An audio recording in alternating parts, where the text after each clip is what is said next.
اعوذ باللہ من الشیطان الرجیم بسم اللہ الرحمن الرحیم رب اشرح لی صدری ویسر لی امری واحلل عقدۃ من لسانی یفقہوا قولی۔ منتخب احادیث رسول اللہ صلی اللہ علیہ وسلم سے منقول اذکار اور دعائیں، نبی صلی اللہ علیہ وسلم کی حدیثیں۔ حضرت انس بن مالک رضی اللہ تعالی عنہ سے نبی کریم صلی اللہ علیہ وسلم کا ارشاد منقول ہے، دعا عبادت کا مغز ہے، دعا عبادت کا مغز ہے۔ ترمذی۔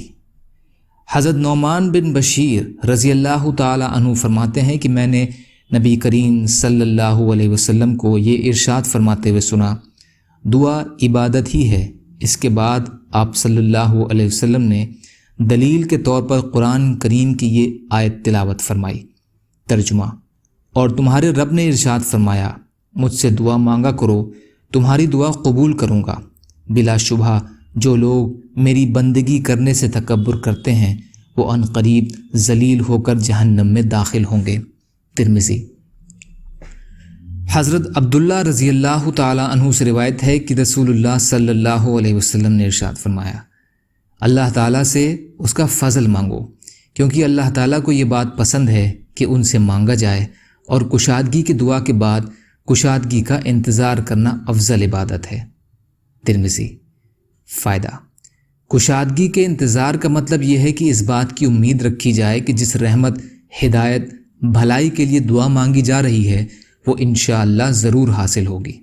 حضرت ثوبان رضی اللہ عنہ روایت کرتے ہیں کہ رسول اللہ صلی اللہ علیہ وسلم نے ارشاد فرمایا، دعا کے سوا کوئی چیز تقدیر کے فیصلے کو ٹال نہیں سکتی، اور نیکی کے سوا کوئی چیز عمر کو بڑھا نہیں سکتی، اور آدمی کبھی کبھی کسی گناہ کے کرنے کی وجہ سے روزی سے محروم کر دیا جاتا ہے۔ مستدرک حاکم۔ فائدہ: حدیث شریف کا مطلب یہ ہے کہ اللہ تعالیٰ کے یہاں یہ طے ہوتا ہے کہ یہ شخص اللہ سے دعا مانگے گا، اور جو مانگے گا وہ اسے ملے گا۔ چنانچہ حدیث شریف میں آتا ہے، دعا کرنا بھی اللہ تعالیٰ کے یہاں مقدر ہوتا ہے۔ اسی طرح اللہ تعالیٰ کے یہاں یہ فیصلہ ہوتا ہے کہ اس شخص کی عمر مثال کے طور پر 60 سال ہے، لیکن یہ شخص فلاں نیکی مثال کے طور پر حج کرے گا، اس لیے اس کی عمر 20 سال بڑھا دی جائے گی، اور یہ 80 سال دنیا میں زندہ رہے گا۔ مرقات۔ یا اللہ ہم سب کو کہنے سننے سے زیادہ عمل کی توفیق عطا فرما۔ یا اللہ مظلوموں کی مدد فرما، ہم سب کو اپنی استطاعت کے بقدر اپنا حق ادا کرنے والا بنا۔ یا اللہ رحم کا، کرم کا، عافیت کا معاملہ فرما۔ جو پریشان حال ہیں ان کی پریشانیوں کو دور کر دیجیے، جو قرض میں ہیں ان کے قرضوں کو ادا کرا دیجیے، جو بیمار ہیں انہیں صحت عطا فرمائیے۔ یا اللہ ہم کو ہر خوف کی چیز سے امن عطا فرما دیجیے۔ یا اللہ وسوسوں سے ہماری حفاظت فرمائیے۔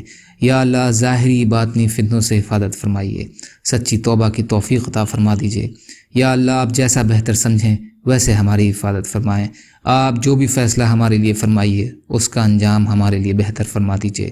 حسبنا اللہ ونعم الوکیل، علی اللہ توکلنا، اللہم انا نجعلک فی نحورہم ونعوذ بک من شرورہم برحمتک یا ارحم الراحمین۔